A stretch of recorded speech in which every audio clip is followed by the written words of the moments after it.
here's just an example, a visual example of the four beasts. One's like a lion, the other one's like a bear, the other one's like a leopard, and an indescribable beast. So I just use an image of a type of dinosaur, just because nobody knows what it actually looks like. So, and then of course the 10 horns on its head will just symbolize the future kings or kingdoms. So a quick overview of what we just read there is that the prophet Daniel dreams of four beasts. He then interprets the dream, his own dream. The four beasts represent the same four kingdoms as in Daniel 2, and the Antichrist as a little horn, which is connected to this beast, this fourth kingdom. And then eventually we learn about God's final kingdom is being set up. So we're going to look at some evidence for chronological order of these kingdoms.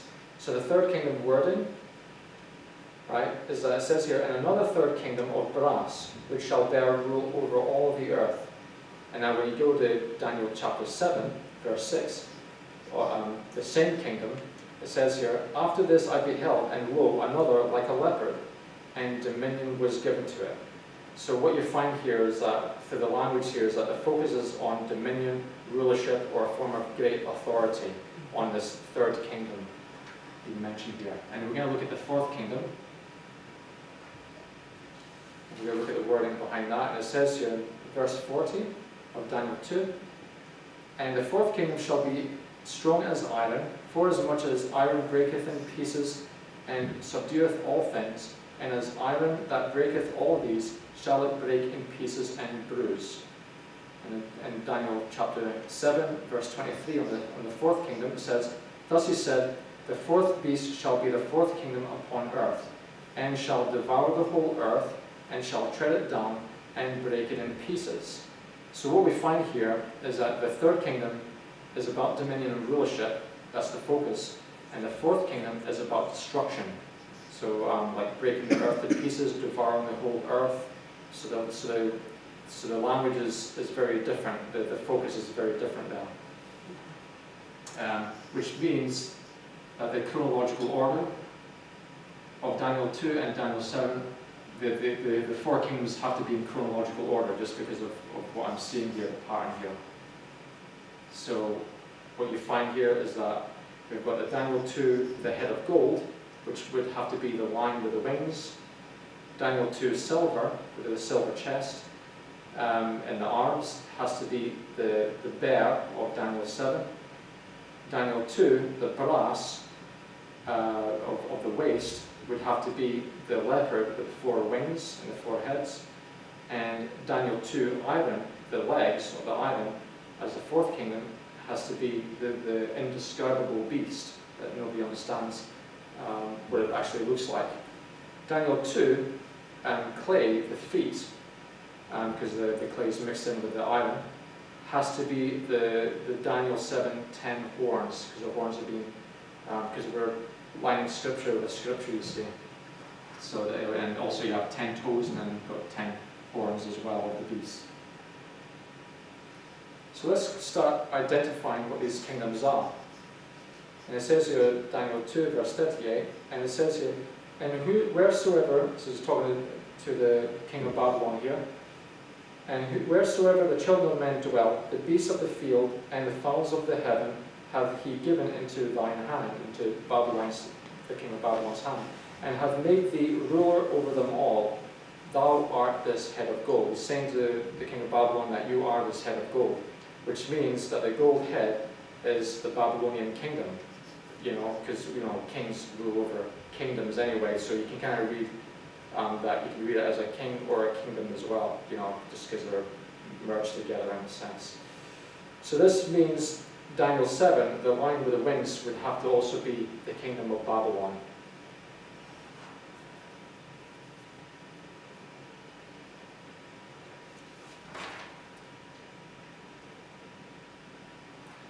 And it says here, Daniel 4, verse 22, and it says, it is thou, O king, king of Babylon, that art grown and become strong, for thy greatness is grown and reacheth unto heaven. So think about that.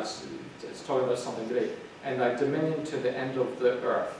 So there's something about him having a great dominion here. So the wings of the lion symbolizes Babylon's rise to greatness. That's how I would read into that. I would read into it like that. In Daniel chapter 5, verse 28, it says here, "Thy kingdom is divided and given to the Medes and Persians."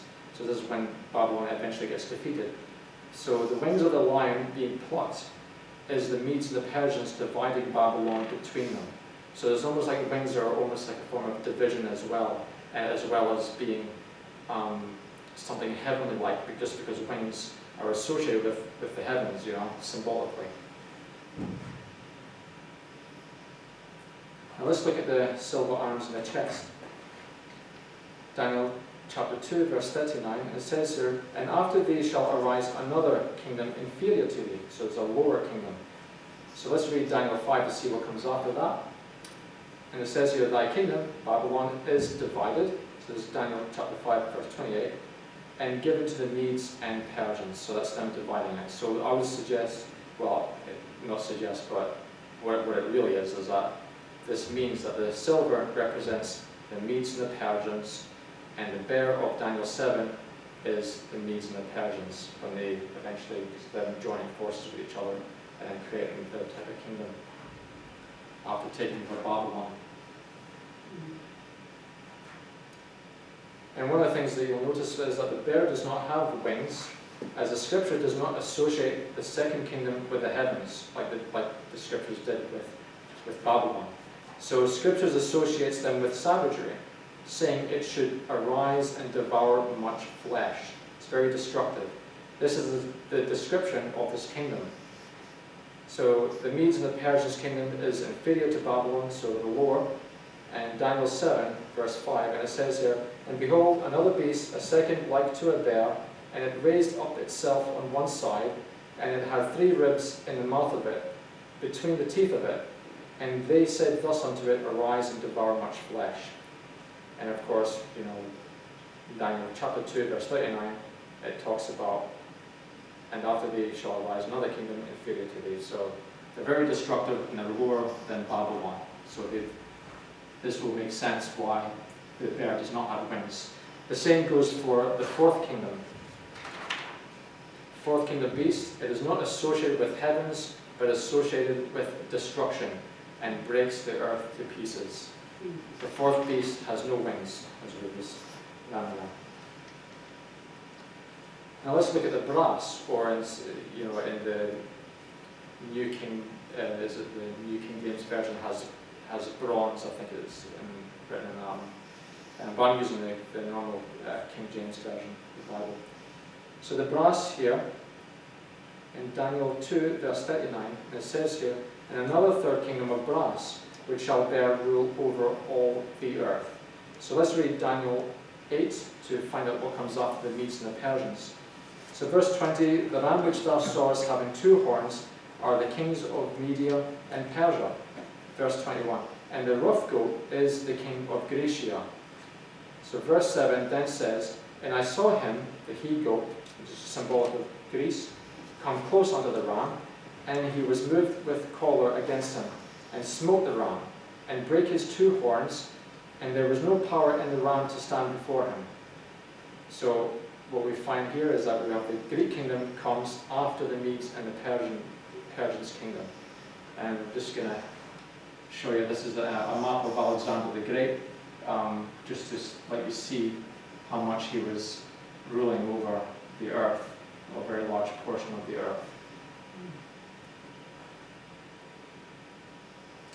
The rulership of Greece. Now in Daniel 11, verse 3, and it says here, "And a mighty king, a Greek king, shall stand up, that shall rule with great dominion, and do according to his will." And now when we jump to Daniel 7, verse 6, "After this I beheld, and lo, another like a leopard," so this has to be the Greek kingdom, "which had upon the back of it 4 wings of a fowl. The beast had 4 heads, and dominion was given to it." So what we find here is that Greece is associated with rulership, dominion, great authority. Third kingdom has to be Greece. And then we're going to compare some of the scriptures with historical facts as well. Yeah. So in Daniel 11 verse 4, yep, in the right one, and it says here, and when he, the Greek king, Alexander the Great, shall stand up, his kingdom shall be broken, and shall be divided toward the four winds of heaven, and not to his posterity, nor according to his dominion which he ruled. And when we go to Daniel chapter 8, verse 8, we can see a parallel from Scripture, interpreting Scripture.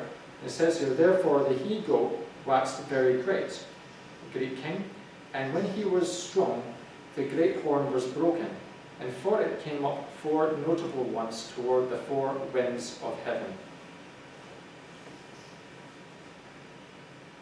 So this has to be talking about Alexander the Great, because Alexander the Great, he died at a very young age, so this would be the horn being broken. And after his death, his kingdom was divided by his four generals into four locations, four winds of heaven, just as the scriptures say.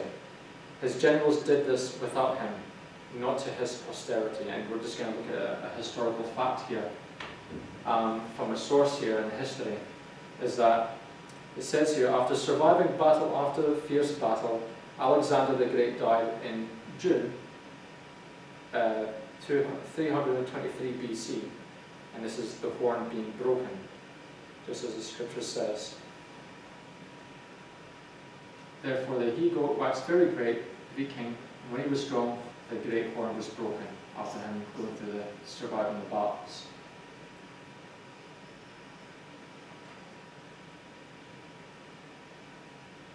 And it says here, and when he was asked who should succeed him, Alexander said, the strongest, which means that he does not actually give you a name. He doesn't give a name, of my son will succeed me. He doesn't give a name of who should succeed him. And which this answer, with him saying the strongest, that actually led to his empire being divided between four of his generals. So I find it so accurate how the scriptures are with these little details in Daniel chapter 11 verse 4, and it says, and to his, Alexander the Great, not to his posterity, nor according to his dominion which he ruled. This shows you how amazing and accurate the scriptures are. Yeah. The scriptures are telling you that he had no power to say who was going to do it, but the scripture says that his kingdom will be divided without his input in it. And here's his four generals, the four locations over his divided Roman Empire. We've got Cassander in Macedonia, Lysimachus eastward in Thrace, Ptolemy, another Greek king in Egypt, and Seleucus in the Indus River. So this would be with the four heads of the leopard, symbolically.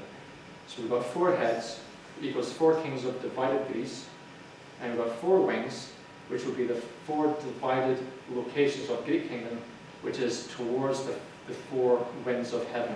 So it's actually something great. Just like Babylon, the Babylon was a great, almost heavenly-like in some way. Well, not heavenly-like, but it was great. And also Greece eventually became very great with the rulership. So the language is not focused on them being destructive like the other two kingdoms are.